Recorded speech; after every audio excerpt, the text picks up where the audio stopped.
Evangelio de Marcos, capítulo 11, verso desde el 1 hasta el 11. Leemos la palabra de Dios en el nombre de Jesús. Cuando se acercaban a Jerusalén junto a Betfagé y a Betania, frente al monte de los olivos, Jesús envió 2 de sus discípulos y les dijo: id a la aldea que está enfrente de vosotros, y luego que entréis en ella hallaréis un pollino atado en el cual ningún hombre ha montado. Desatadlo y traedlo.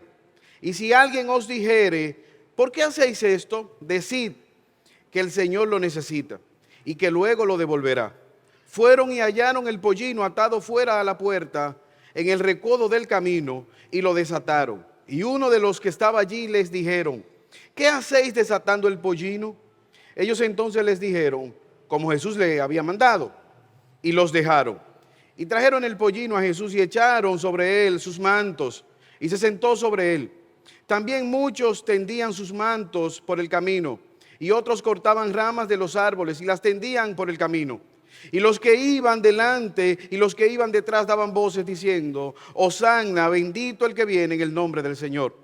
Bendito el reino de nuestro padre David que viene, Hosanna en las alturas.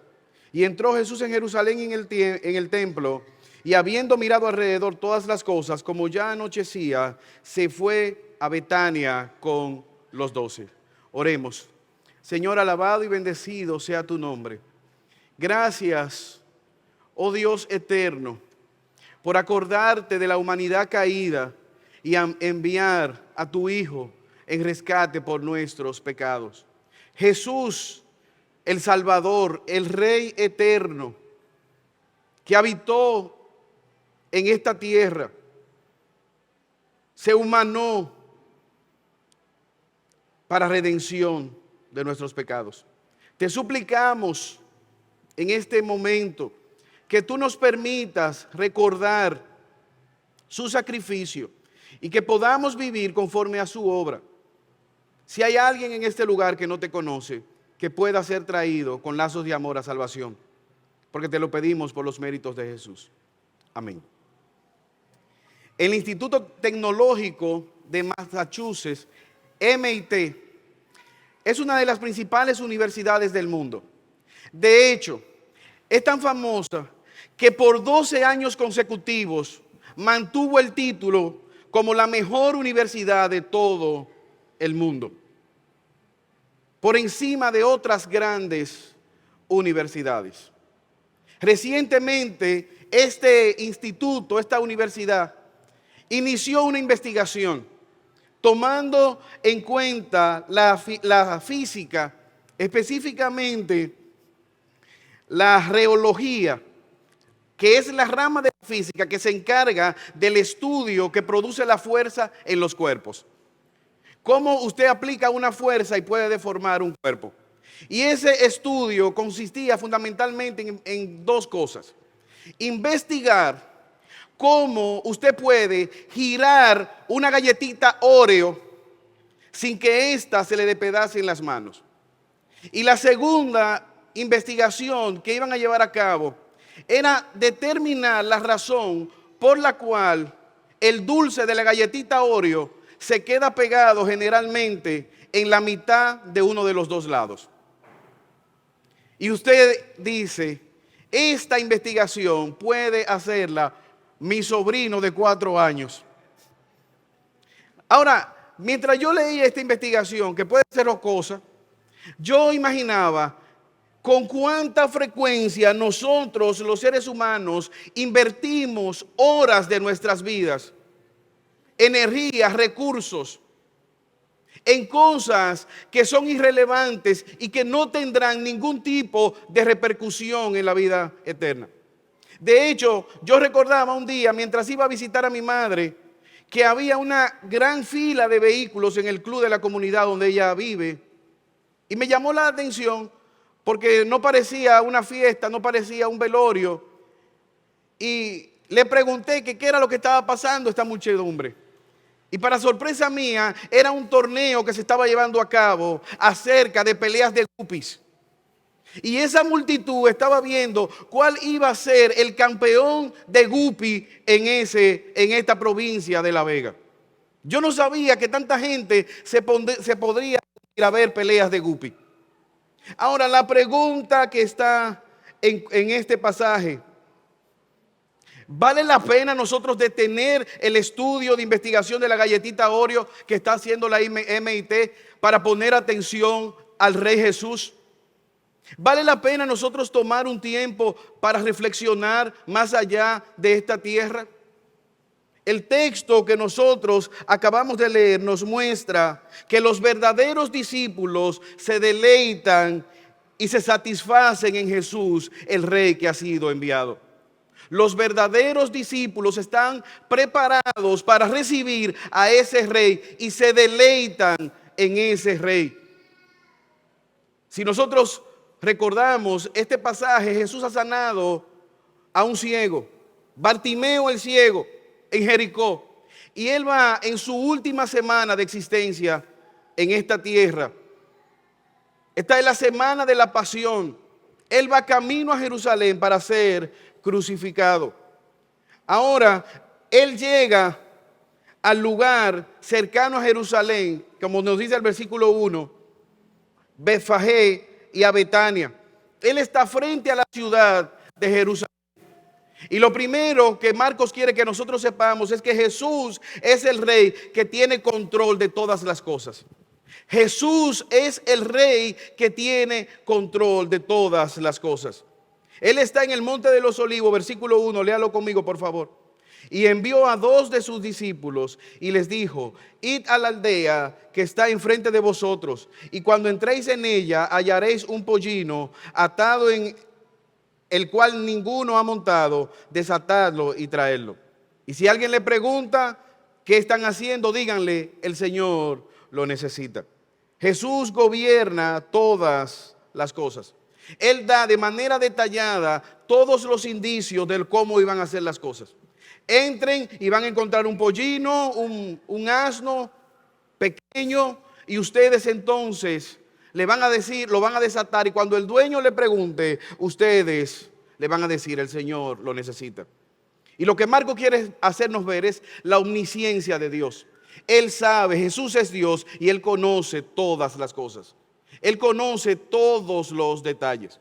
Y quizás tú estás sentado en este lugar y piensas: ¿y qué de grande tiene el hecho de que Jesús le diga con antelación: vayan y busquen aquel animal y tráiganmelo? Y denle la respuesta a los dueños que le están pidiendo razón por qué ustedes están haciendo.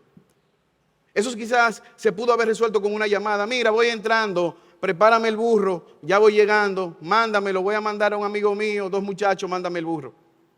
Déjame darte una información que quizás tú no sabías. Hace 3000 años no había WhatsApp.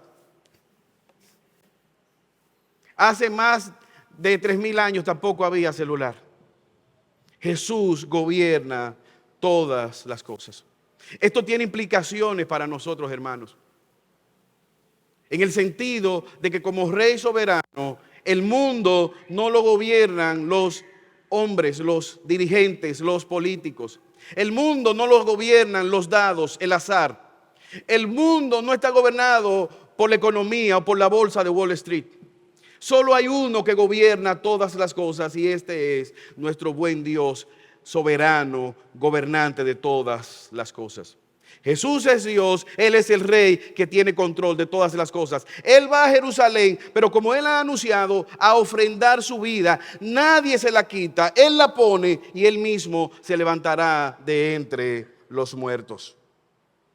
Y al decir esto debemos confiar, aún en medio de las necesidades, de las dificultades, de las enfermedades, Dios está en control. En medio del sufrimiento repentino que viene a nuestras vidas, Dios está en control. En medio de la más lúgubre tinieblas, Dios está gobernando la historia. Esta no es la historia de Satanás. Este no es el plan de Satanás. Esta es la creación de Dios, el plan de Dios, y se cumplirá en Cristo Jesús. Amén. ¿Qué debemos nosotros hacer, hermanos?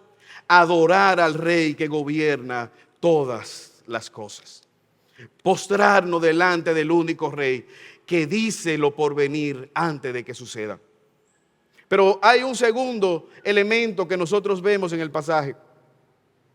Cuando ellos van, les van a preguntar y Él les dice, el Señor lo necesita. Esa es la respuesta. Dios necesita este burro para el propósito de Él, para su plan. Y sabes que lo que el autor quiere decir no es que Jesús está ejerciendo su dominio como rey. En la antigüedad era muy común que se enviara a personas a preparar el camino. ¿Usted se acuerda de Juan el Bautista? Los reyes antes de entrar mandaban emisarios para que prepararan la recibida, para que prepararan su entrada a la ciudad. Y eso es lo que Él está haciendo. Él está utilizando su autoridad y está mandando a buscar este animal conforme a su propósito. Pero hay un elemento a considerar. En la Biblia se registran intervenciones de animales. Imagínese usted una junta de burros. Y hay un burro que dice, mi tatarabuela fue la burra que Sansón utilizó quizás una quijada y mató a muchísimos filisteos. Y dice, wow, qué grande. No, pero mi familia, mi antecedente fue la burra de Balaán, que se frenó, y la única vez que una burra habló fue el antepasado mío. Wow. Hermano, pero aquí vemos un burro que fue utilizado para que el Mesías entrara a Jerusalén. Y yo sé que en la cumbre, cuando esto se dijo, ganó, está cumpliendo con el propósito para el cual Dios les escogió. ¿Sabes qué? Tú fuiste creado por Dios para un propósito. Y no es para que tú seas feliz simplemente. No es para que tú descubras el don que hay en ti. Es para que tú adores al único Rey que gobierna todas las cosas y que merece toda nuestra adoración. Y es increíble nosotros ver cómo la naturaleza, todo lo creado, da gloria a su creador. De manera que parece armónico, una sinfonía, como la naturaleza glorifica a Dios. Y tú y yo, creados a imagen y semejanza de nuestro Dios, muchas veces no nos sometemos. Tú y yo debemos adorar al Rey que gobierna y tiene el control de todas las cosas. El Señor necesita. Cuando Dios habla, hermano, Él es el Señor y nosotros debemos obedecer y someternos a su palabra. La muerte, resurrección de Cristo y ascensión al cielo es parte del plan de Dios para rescatarnos de nuestros pecados. Ahora, esto es interesante que nosotros recordemos, porque el pueblo de Israel tenía esa información que tú y yo tenemos. De hecho, Jesús les dice en Juan 5:39, ustedes escudriñan las escrituras porque ellas hablan de mí, testifican de mí y sin embargo no vienen a mí en arrepentimiento y fe. Ustedes leen la palabra, ustedes saben que hay un Mesías, ustedes reconocen que yo soy el Mesías, que yo soy el Rey soberano, que gobierno todas las cosas. Pero esa información no los lleva al arrepentimiento. En su pecado, en su orgullo, no vienen a mí a buscar salvación. Es decir, hermanos, que el conocer y el saber la voluntad de Dios no es un indicativo de obediencia. Tú estás aquí, por años has escuchado la palabra de Dios y sigues siendo rebelde, sigues sin adorar al único Rey que merece toda adoración. Por eso cada vez oramos siendo conscientes de que aquí hay personas cuyos corazones están endurecidos y no vienen a Cristo en fe y arrepentimiento. Oramos cada vez que predicamos para que Dios rompa la resistencia y le traigan arrepentimiento y fe. Oramos conscientes de que hoy puede ser el último día de tu vida y al salir de aquí tengas que verte delante de ese Rey soberano que ha de pedirte cuentas. Y por eso cada día, cada miércoles, cada culto de oración, oramos para que Dios siga salvando a los pecadores, como ha tenido misericordia de muchos de los que estamos aquí. Ahora, lo segundo que nosotros quisiéramos analizar en el pasaje, Jesús se sometió siempre a la voluntad del Dios, el Padre. No solamente es un Rey soberano que gobierna todas las cosas, sino que también voluntariamente Él se sometió a la voluntad de su Padre. ¿Cuál es la razón por la cual Él va camino a Jerusalén? Para ser crucificado. Versículo 4. Fueron y hallaron el pollino atado afuera a la puerta. Versículo 5. Y como Jesús le había dicho, uno de los que estaba allí les dijo: ¿qué están haciendo? Desatando el pollino. Ellos entonces le dijeron como Jesús les había mandado. ¿Usted ha leído el Salmo 1? Bienaventurado aquel que no anda en consejo de malos. Bienaventurado aquel que nunca se ha sentado en silla de escarnecedores. Bienaventurado aquel que siempre su delicia fue hacer la voluntad de su Padre. ¿Quién es ese? ¿Ese eres tú? ¿Ese soy yo? ¿Será Pablo? ¿Quién es ese que meditó de día y de noche en la voluntad de su Padre? Hermano, solamente hay uno: Jesucristo. Él obedeció desde su nacimiento, desde su cuna hasta su tumba. Y en esa obediencia Él va camino a la muerte. Jesús se sometió siempre a la voluntad del Padre. Y Él está cumpliendo con ese designio de Dios el Padre. Por lo tanto, esto recobra implicaciones, hermanos, para nosotros. Porque al igual que Jesús, como creyentes, nosotros vamos a pasar por prueba. La voluntad de Dios va a ser retante. Nuestra naturaleza pecaminosa se levanta y demanda ser obedecida. Nuestros placeres están ahí, latentes, vivos. Pero al igual que Jesús, nosotros debemos imitarle y someternos a la voluntad del Padre. Y vemos estos dos discípulos que no nos dice su nombre, quizás Pedro y Juan, pero también ellos están obedeciendo la voluntad de Jesús. Y es un cuadro extraño, porque Jesús le está diciendo: vayan y tráiganme un asno. Ustedes se imaginan esta dos gente, ¿y qué vamos? ¿Cómo que? ¿Será que nos lo robemos? ¿Cómo que lo vamos a hacer? Quizás pudo haberle... Y entonces están ellos desatando: corre, que no nos miren. Y ahí pasó lo que Jesús dijo: ¿qué están haciendo con el asno? El Señor lo necesita. Y esa persona, dueño del asno, probablemente era un creyente que dejó que se llevaran el asno. No era robo para que no vayan. Ahorita dijo el pastor que los apóstoles se robaron un burro. No, hermano. Ellos estaban obedeciendo la voz de Jesús. Jesús es Dios. No vaya a justificar un robo, porque no, hermano, no haga eso. Es Jesús. Específicamente Él es Dios y demanda ser obedecido. Ahora, a mí me llama la atención con este pasaje que aquel dueño de este burro le cedió voluntariamente el burro para la causa de aquel rey que iba a entrar. Y recordaba cómo en la iglesia primitiva se decía que todos tenían las mismas cosas en común.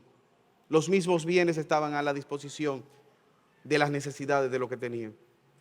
Jesús toma este burro y dice el texto que ellos lo llevaron y pusieron su cabalgadura sobre él, sus mantos, para que Jesús entrara. Ahora, mira lo que nos muestra el texto acerca de la humildad de Jesús. Jesús es un rey humilde.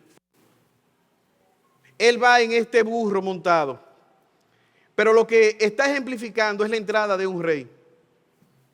Los reyes entraban montados en grandes caballos con un ejército, pero este rey viene montado sobre un pollino, entrando en Jerusalén en un desfile, y las personas comienzan a tender sus mantos, sus ramos: bendito el que viene en el nombre del Señor.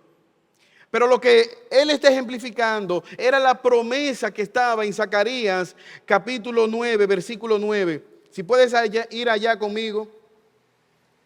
Zacarías 9. Alégrate mucho, hija de Sión, grita en triunfo, hija de Jerusalén. Mira, tu rey ha venido a ti. Él es justo, victorioso, humilde y montado en un asno, en un pollino, el cría de un burro. Cortaré del carro de Efraín y del caballo de Jerusalén. Él será quitado el arco de guerra y proclamará la paz a las naciones. Su dominio se extiende de mar a mar, desde el río Éufrates hasta los confines de la tierra. En cuanto a ti también, por la sangre de tu pacto, soltaré a tus presos de las aguas áridas. Vuélvanse a una fortaleza, prisioneros que tienen esperanza. Jehová su Dios los salvará en aquel día como el rebaño de su gente. Imagina el profeta profetizando esto. El rey viene, regocíjate, habrá victoria, habrá conquista y lo reconocerás porque viene montado en un burro. Como que no entiende, como que no cabe. ¿Y por qué está diciendo esto? El reino de Jesús es diferente. Él es un rey victorioso, pero Él es un rey humilde. Y estaba profetizado. Él vendría de esta manera. A diferencia de Mahoma, cuando entró a la Meca, rodeado de jinetes y decapitaron a todos los que estaban ahí, asesinaron a espada. En un gran corset, Él entró y todavía se conserva aquella espada. Este rey es un rey humilde que viene evidenciando que su reino no es de este mundo, que viene evidenciando que Él tiene otros planes. Ahora, hermanos, piensa por un minuto, ¿qué pensarían los creyentes a los cuales Marcos les está escribiendo? ¿Qué pensarían de este pasaje? Aquellos creyentes romanos que estaban acostumbrados a ver los generales entrando a Roma, en su poderío, en su majestad. Y este rey viene con el contraste. Un rey humilde que viene para morir. Qué hermosa contradicción. Jesús va a vencer la muerte muriendo. Él va a obtener la victoria siendo humilde. Él va a ser exaltado obedeciendo la voluntad del Padre, aunque implique sufrimiento. Y ¿sabes qué? Él va a obtener todo lo que Satanás le ofreció en desobediencia. Él lo ha de obtener. Él lo ha obtenido por la obediencia a su Padre. El imperio romano está destruido, desapareció. Si usted quiere verlo, tiene que ir a la historia, a Wikipedia. Pero el reino de Cristo se fortalece, crece y solamente hay uno que gobierna todas las cosas y Él está sentado en su trono. Él es ese rey humilde. Por lo tanto, hermanos, nosotros debemos ver en la humildad de Jesús nuestra propia vida y ver el propósito que Él tuvo para hacer eso, al demostrarnos que es un reino totalmente diferente. ¿Sabes qué? Yo he visto con mucha frecuencia personas que al proclamársele el mensaje del evangelio lo rechazan porque se ve como muy sencillo, se ve como muy simple. Que solamente tengo que creer en Cristo y extender mi mano clamando por misericordia. Que a diferencia de todas las religiones, no tengo que ganar mi salvación. No tengo que hacer un sacrificio. Eso suena como demasiado simple. La verdad, hermanos, que para nosotros fue simple, pero para Cristo costó su vida, su sangre. En humildad Él caminó en medio de nosotros, en humildad vivió y humildemente murió. ¿Cuál fue la razón de que este rey, gobernante, poderoso, sabio, humilde, muriera? Porque Jesucristo es un rey que vino para salvarnos. Jesucristo vino para salvarnos. Mira cómo dice el versículo 9. Y los que iban delante y los que venían detrás daban voces diciendo: Hosanna, bendito el que viene en el nombre del Señor, bendito el reino de nuestro padre David que viene, Hosanna en las alturas. La multitud que estaba celebrando la fiesta de la Pascua en este momento, cuando ve a Jesús entrando, comienza a gritar: Hosanna. ¿Y qué significa la palabra Hosanna? Literalmente, sálvanos, te rogamos que nos salves. Dios se acordó de nosotros, ha llegado el Salvador. Víctores gritaban aquellas multitudes. Algunos historiadores creen que en esta fiesta de la Pascua habían más de 2 millones de personas congregadas en Jerusalén. De todos los lugares venían a celebrar. ¿Cuál es la fiesta de la Pascua? La más importante de las fiestas judías. ¿Qué se celebra? Se celebra históricamente la misericordia de Dios que tuvo cuando ellos estaban en Egipto, que pasó de largo la muerte. Mientras estaban muriendo todos los primogénitos En Egipto el pueblo de Dios estaba a salvo. ¿Por qué? Porque obedecieron a Dios poniendo los dinteles de la puerta, poniendo sangre de un cordero, comiendo pan amargo. Y en esta fiesta de la Pascua es la más especial de todas, porque por fin se cumplió. El cordero está para ser inmolado. Jesucristo es el Cordero de Dios que quita el pecado del mundo. Y ellos están ahí gritando: gracias a Dios, el Rey ha llegado. Se ha cumplido, y ponen ramas reconociendo la deidad de Jesús, reconociendo la divinidad del Salvador. Juan capítulo 1, versículo 12. A los suyos vino, los suyos no le recibieron, pero a todos los que le recibieron le dio la potestad para ser hechos hijos de Dios. Juan 3:16, el corazón, muchos creen que es el corazón de las Escrituras, que es el pasaje más famoso. De tal manera amó Dios al mundo que entregó a su Hijo, para que todo aquel que en Él cree no se pierda, mas tenga la vida eterna. Muchos le preguntaron: ¿cuál es el camino? ¿Cuál es la vida? Jesús dijo: yo soy el camino, yo soy la verdad y yo soy la vida. Pero en el Nuevo Testamento, Hechos capítulo 2, 4, versículo 12, los apóstoles están ante la multitud y claman: en ningún otro hay salvación, porque no hay otro nombre bajo el cielo en el cual los hombres puedan ser salvos. Solamente hay uno, Jesucristo. Por eso nosotros debemos reconocer que nuestra mayor necesidad, hermanos, no es que Dios nos sane. Nuestra mayor necesidad no es que Dios provea. Él ha garantizado que Él va a proveer alimento, Él va a proveer techo, Él va a proveer sustento y cuidado para nosotros. La mayor necesidad que nosotros tenemos es de un Salvador. Por eso Jesucristo es ese Rey soberano que ha venido a salvar a la humanidad. Por eso Dios envió a su Hijo como rescate para salvarnos a nosotros. Y no solamente, hermanos, salvarnos como entrar a la vida eterna como creyente. Porque a veces nosotros pensamos que el arrepentimiento solamente se da en un momento de nuestra vida. Y ya de ahí en adelante nosotros no necesitamos ser salvados. Como creyentes, nosotros diariamente necesitamos ser salvados de nuestros pecados, de nuestro egoísmo, de nuestra facilidad para desviarnos del propósito de Dios, de nuestra facilidad para amar este mundo y las cosas que están en él y darle la espalda a Dios, de nuestra facilidad de embobarnos en el entretenimiento y olvidar que estamos en una guerra por nuestra alma. ¿Qué debemos hacer a la luz de este pasaje? Adorar al único Dios que nos puede salvar. La pregunta es: ¿has clamado tú a Él por misericordia?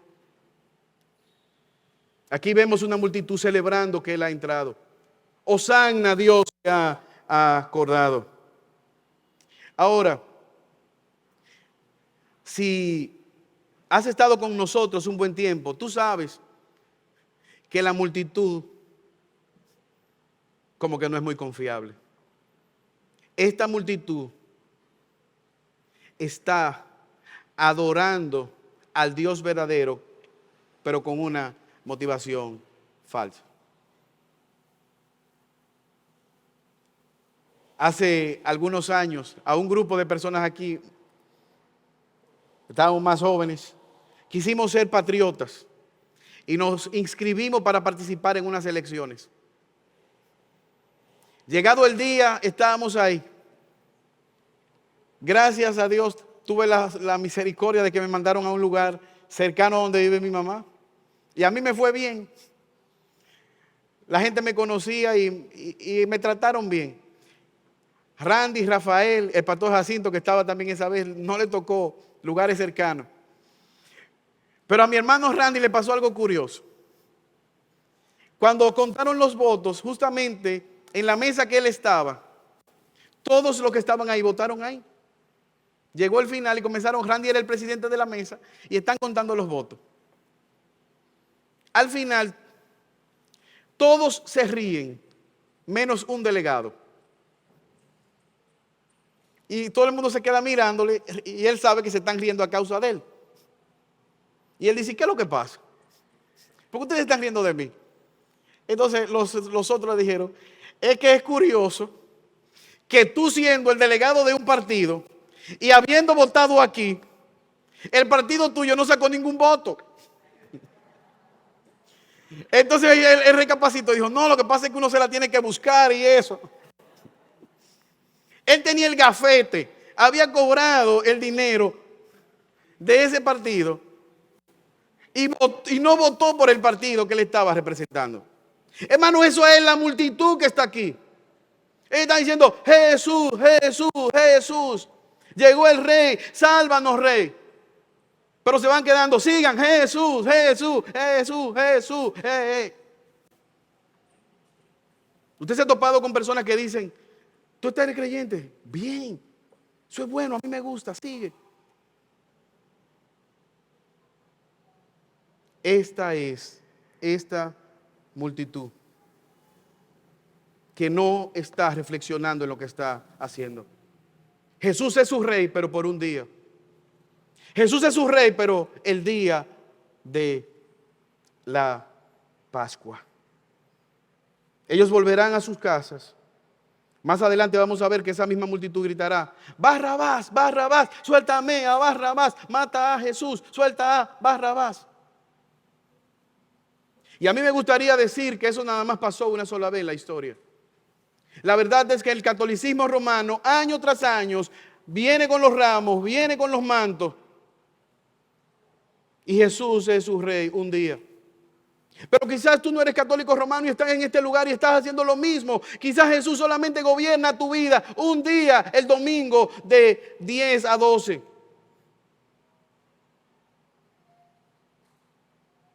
Jesús demanda gobernar toda nuestra vida.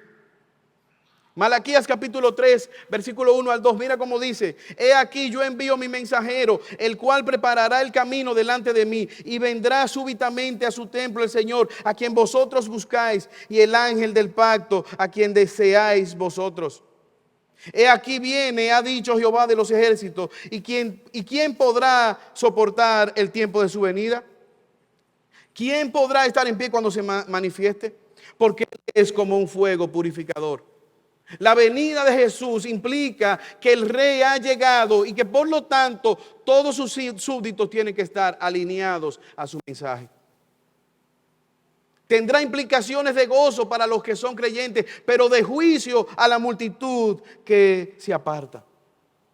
Y yo me pongo a pensar, hermanos, quizás Jesús cuando llega al templo se acordó que a la edad de 12 años él había entrado a este mismo lugar.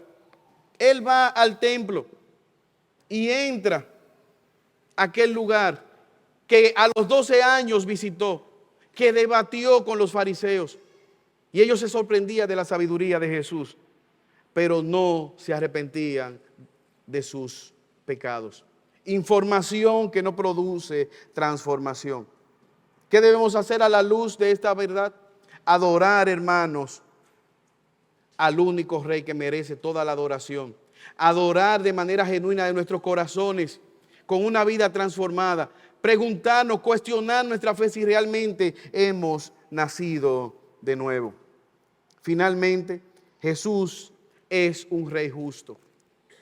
¿Qué ocurrió? ¿Cómo termina este pasaje? Versículo 11. Y entró Jesús en Jerusalén y en el templo, y habiendo mirado alrededor todas las cosas, como ya anochecía, se fue a Betania con los 12. El rey llegó, el rey entró, pero ya la multitud no está. La multitud lo dejó solo. Y Jesús está parado en el templo y vamos a ver lo que va a pasar en el templo. Ese lugar donde debía ser casa de oración, ese lugar donde se debía haber llamado al arrepentimiento, luz a las naciones paganas, no está preparado para recibir al rey. Una vez más, la multitud le da la espalda al rey. ¿Quiénes quedan? Los discípulos. ¿Quiénes están con él? Los discípulos. ¿A dónde va Jesús a compartir? A casa de sus discípulos. La pregunta es, ¿de qué lado tú estás? ¿Eres tú parte de la multitud? Que te irás de este lugar y olvidarás Como una persona se ve en el espejo y ya se olvida su rostro. ¿Seguirás siendo parte de la multitud? ¿O clamarás al Señor por misericordia y para que perdone tu pecado? Esta multitud reconocía en Jesús que Él era el Dios verdadero. Si Jesús viniera a tu vida hoy y se parara delante de ti, ¿puede ser tu vida un templo? ¿Es tu vida un templo donde se adora a Dios? ¿O es un templo a los ídolos, al pecado, a la vanagloria de la vida, a los deleites, a la avaricia?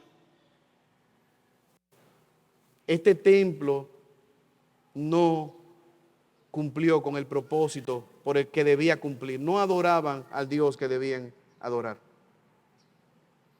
En el 1948, específicamente el 11 de enero, en este país pasó una gran tragedia, específicamente en Barahona.